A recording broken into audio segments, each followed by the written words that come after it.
याद रखिएगा दोस्तों कि सफल होने के लिए केवल परिश्रमी होना ही पर्याप्त नहीं है। इसके लिए आपको एक योजनाबद्ध तरीके से काम करना होता है और आप अपनी योजना को जितना गुप्त रखकर काम करेंगे आपका सफलता का चांसेस उतना ही ज़्यादा रहेगा। यानी आप जिस लक्ष्य जो है आपका उस लक्ष्य को पाना चाहते हैं उसके लिए सबसे ज़्यादा जरूरी है कि आप अपनी योजनाओं को गुप्त रखकर अपने काम पे फोकस करिए। डेफिनेटली आपको सफलता मिलेगी। नमस्कार दोस्तों, आप सभी का हमारे चैनल में एक बार फिर से स्वागत है। दोस्तों आज के इस वीडियो में हम लोग बात करने वाले हैं कि झारखंड सीजीएल यानी सचिवालय का जो एग्ज़ाम होगा दोस्तों, इसमें अगर देखा जाए तो कैलेंडर में जो डेट था यानी मई के एंड में आपका एग्ज़ाम होने वाला था। इसमें हुआ क्या कि डेट को एक्सटेंड किया गया है, जो कि अब जो एग्ज़ाम होगा ये जून के एंड में ले गया है। तो सबसे पहले ये चीज़ हम लोग जानने की कोशिश करेंगे कि बचे हुए समय जो टाइम है इसमें कैसे प्रैक्टिस करें, कौन कौन सा टेस्ट सीरीज ज्वाइन करें, कैसे क्या करें ताकि आपका बेहतर तैयारी हो सके और आप एक मजबूत दावेदार के रूप में उभर सके एग्जाम में। दोस्तों अगर कम से कम समय में बेहतर तैयारी आप करना चाहते हैं तो डेफिनेटली मैं आपको रेकमेंड करूंगा मेक टाइम बुक समरी को कुकू एफएम पर सुनिए, जिससे आप जान पाएंगे कि कम से कम समय में बेहतर तैयारी कैसे हो। कुकू एफएम के बारे में अगर आप नहीं जानते हैं तो यह एक बढ़िया ऑडियो लर्निंग प्लेटफॉर्म है जहां पर ढेर सारे नॉलेजेबल किताबों को सुनने को मिलेगा, ढेर सारे टॉपिक पर। दोस्तों इसके पूरे किताबों की लाइब्रेरी को आप एक्सेस कर सकते हैं सिर्फ 199 के पर ईयर के कॉस्ट पर। इसके लिए दोस्तों फर्स्ट 250 यूजर्स जो होगा उसको एक कूपन कोड यूज करना है जो कि है PUP50। इसको इस्तेमाल करने से आपको 50% का डिस्काउंट मिलेगा, जो कि इसके ओरिजिनल प्राइस 399 है। लिंक डिस्क्रिप्शन में दिया हुआ है, आप चाहे तो चेकआउट कर सकते हैं। ठीक है, तो सबसे पहले ये जान लीजिए कि जो आपका एग्जाम होगा ये ओवरऑल अगर देखा जाए तो सभी कैंडिडेट्स को पता है कि आपका 1 स्टेज एग्जाम होगा और ऑब्जेक्टिव टाइप के प्रश्न पूछा जाएगा। ठीक है, जिसमें अगर देखा जाए तो 3 पेपर का ही एग्जाम होगा। पेपर 1 ठीक है, जो कि क्वालिफाइंग नेचर का पेपर है। आप इसमें अगर 80% भी मार्क्स ले आते हैं तो कोई मार्क्स आपका एडिट नहीं होने वाला है मेरिट में। ठीक है, इसमें सिर्फ आपको 30% मार्क्स लाना है जो कि क्वालिफाइंग नेचर का है। इसमें आपको हिंदी से प्रश्न पूछा जाएगा और इंग्लिश से प्रश्न पूछा जाएगा। ये बेसिकली जो पेपर है दोस्तों सिर्फ आपका नॉलेज को टेस्ट करने के लिए रहता है, यानी आपको हिंदी और इंग्लिश में जानकारी है कि नहीं। ये बेसिकली आपका हिंदी इंग्लिश में नॉलेज टेस्ट करने के लिए है और इसमें सिर्फ 30% मार्क्स आपको लाना है। ठीक है, चाहे आप हिंदी से ही 30% मार्क्स ले आए या फिर इंग्लिश से 30% मार्क्स ले आए, ऐसा कोई उल्लेख नहीं है। अगर दोनों को मिला के भी आप 30% मार्क्स ले आते हैं तो आप क्वालिफाइंग हो जाएंगे। तो सबसे पहले ये जानिए कि ये जो आप तीनों पेपर का एग्जाम देंगे तो तीनों पेपर में सबसे पहले जो चेक होगा दोस्तों आपका वो पेपर 1 चेक होगा।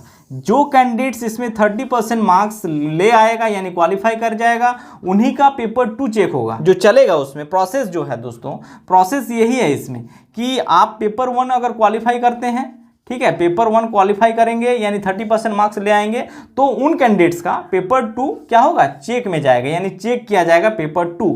और पेपर 2 में भी ये चीज़ मैंडेटरी है दोस्तों कि 30% मार्क्स आपको लाना ही है, तभी जाकर आपका पेपर 3 का पेपर चेक होगा। ठीक है, तो इसमें क्या है, इसमें भी आपको 30% मार्क्स लाना है पेपर 2 में, तभी आप इसमें आपका पेपर 3 चेक होगा। ठीक है, तो ये है प्रोसेस और इसमें भी 30% मार्क्स लाना है।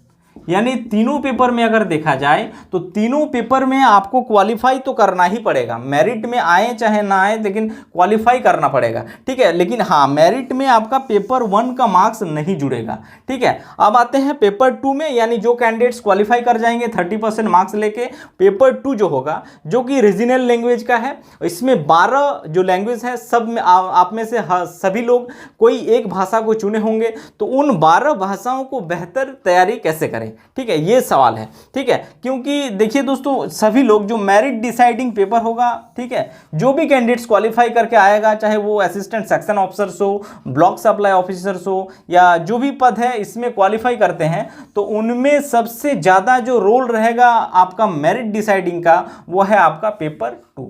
यानी पेपर 2 के मार्क्स के जरिए ही आप इस एग्ज़ाम को एक तरह से क्वालिफाई करने का आपके पास ज़्यादा अपॉर्चुनिटीज़ रहेगा। ठीक है, पेपर 3 की बात करें तो पेपर 3 जो है दोस्तों ये जनरल स्टडीज़ का पेपर है और ये अपने आप में एक तरह से बहुत ही वास्ट सिलेबस होता है और इसमें ओवरऑल देखा जाए तो लगभग कैंडिडेट जो रहेगा वो एवरेज ही रहता है। ठीक है, हाँ इसमें जो बहुत ज़्यादा पढ़े लिखे हैं तिस्मार खान लोग मिल जाएंगे तो वो लोग आपसे 5 क्वेश्चन 7 क्वेश्चन आगे निकल जाएंगे। ठीक है, लेकिन ज़्यादातर कैंडिडेट्स की बात करूं तो एवरेज ही रहेगा। ये पेपर ही ऐसा है, इसका बनावट ही ऐसा है, इसमें चीज़ें ही ऐसा रहता है। और पेपर 2 जो है इसको अगर आप इसमें अच्छा कर जाते हैं तो आप ज़्यादा चांसेस है आपका मेरिट में आने का। ठीक है, तो इसको लेकर आपका बेस्ट स्ट्रैटेजी जो होना चाहिए वो पेपर 2 को लेकर होना चाहिए, क्योंकि यही आपका डिसाइड करेगा। तो इन 12 भाषाओं में से आप में से जो भी लोग जो भी लैंग्वेज रखे हैं, सबसे पहले उसमें काम करिए कि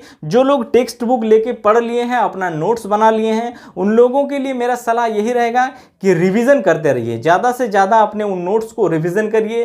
ठीक है, जो लोग शुरू नहीं किए हैं, किताब अभी भी पढ़ रहे हैं, तो वो लोग किताब को थ्रोली पढ़ते चलिए और चीज़ों को नोट्स बनाते चलिए, पहला चीज़। और दूसरा नंबर, इस पेपर का जहाँ भी कोई भी प्रतिष्ठित संस्थान के द्वारा अगर कोई टेस्ट सीरीज का आयोजन किया जा रहा है तो उस टेस्ट सीरीज को जरूर ज्वाइन करें। ठीक है, प्रतिष्ठित संस्थान से दोस्तों, याद रखिएगा, ऐरा गैरा कहीं से जाके आप टेस्ट सीरीज ज्वाइन कर लेंगे, वैसे स्थिति में क्वेश्चंस का जो स्तर होता है, वैरायटी जो होगा, उसको आप जज नहीं कर पाएंगे और फाइनली आपको एग्जाम में जब जाएंगे तो वहाँ पे दिक्कत का सामना करना पड़ेगा। इसीलिए किसी भी प्रतिष्ठित संस्थान से आप पेपर 2 का अगर टेस्ट सीरीज चल रहा है कहीं पे तो ज्वाइन करके आसानी से टेस्ट सीरीज को दीजिए। इससे आपका सेल्फ कॉन्फिडेंस में ज़्यादा आपको इम्प्रूवमेंट मिलेगा। ठीक है, और साथ ही इसमें अगर देखा जाए तो मार्केट में 1-2 बुक आया हुआ है, उससे आप इसको प्रैक्टिस कर सकते हैं। ठीक है, आप इसमें देख लीजिएगा दोस्तों, खोट्ठा में जो लोग खोट्ठा का तैयारी करते हैं तो खोट्ठा का देख लीजिएगा सफल पब्लिकेशंस। ठीक है, ये किताब है सफल पब्लिकेशंस का। ठीक है, इसमें आप देख सकते हैं सफल पब्लिकेशन, ये वाला माफ़ करिएगा दोस्तों, वो साहित्य की अन्य विधाएं वाला था। तो सफल पब्लिकेशंस का इस बुक को आप ले लीजिएगा। इसमें आपको 20 मॉडल प्रैक्टिस सेट के प्रश्न मिलेगा और इसका जो क्वेश्चन है दोस्तों, ये क्वेश्चन आपका मतलब अच्छा कैटेगरी का है, ठीक ठाक है, एग्जाम में प्रश्न पूछे जाने लायक प्रश्न है। तो इसको लेकर आप प्रैक्टिस कर सकते हैं। ऐसा लगभग हर लैंग्वेज में भी है, नागपुरी में भी मिलेगा आपको, खोट्ठा, जितने भी लैंग्वेज हैं लगभग चीज़ें में मार्केट में धीरे धीरे बुक अवेलेबल हो रहा है। और साहित्य की अन्य विधाएं वाला जो बुक बोले थे दोस्तों, वो भी सफल पब्लिकेशन का गजाधर महतो का किताब है, आप देख लीजिएगा, आप उसको लेकर पढ़ सकते हैं। जो लगभग अगर देखा जाए तो अप्रोक्सीमेट 15 प्रश्न यहाँ से पूछे जाने की संभावना है। तो वो 15 प्रश्न को अगर आप उससे पढ़ लेते हैं तो मे भी चांसेस है आपका वहाँ से वो कवर कर ले। वो अच्छा किताब है, मैं देखा हूँ खुद, तो वो किताब अच्छा है, तो वो कर सकते हैं। और टेस्ट सीरीज ज़्यादा से ज़्यादा हो सके तो आप दीजिए, आपके लिए उतना ही ज़्यादा बेनिफिशियल रहेगा दोस्तों। ठीक है, इसके अलावा आएंगे पेपर 3 में। तो पेपर 3 में टेस्ट सीरीज अगर ज्वाइन करते हैं तो बढ़िया, किसी भी कोचिंग से तो अच्छा है, लेकिन मेरा सलाह रहेगा इसमें टेस्ट सीरीज अगर ज्वाइन करते हैं तो वो तो ठीक ही है। इसके अलावा प्रीवियस ईयर के जितने भी क्वेश्चंस हैं अगर उसको पढ़ जाते हैं तो वो आपके लिए रामबाण ज़्यादा साबित हो सकता है। ठीक है, तो टेस्ट सीरीज के अलावा आप इसमें याद रखिएगा कि प्रीवियस ईयर के क्वेश्चंस को जितना हो सके, जरूरी नहीं वो झारखंड के ही प्रीवियस ईयर क्वेश्चंस की बात कर रहा हूँ। ठीक है, झारखंड प्रीवियस ईयर क्वेश्चंस अगर है, जैसे झारखंड जो दरोगा वाला एग्जाम होता है उसका प्रीवियस ईयर क्वेश्चन जो है उसको अगर आप कर जाते हैं तो वो आपके लिए बेनिफिशियल रहेगा। झारखंड के अलावा अगर जितने भी पीसीएस वगैरह के एग्जाम हुआ है या जितने एसएससी, सेंट्रल एसएससी की बात करूं, उसके भी जो क्वेश्चंस आता है जनरल स्टडीज़ का, एसएससी का, उसके भी प्रीवियस ईयर को क्वेश्चंस को अगर आप पढ़ जाते हैं तो ये पेपर आपके लिए ज़्यादा मार्क्स दिला सकता है अगर ऐसे आप करेंगे तो।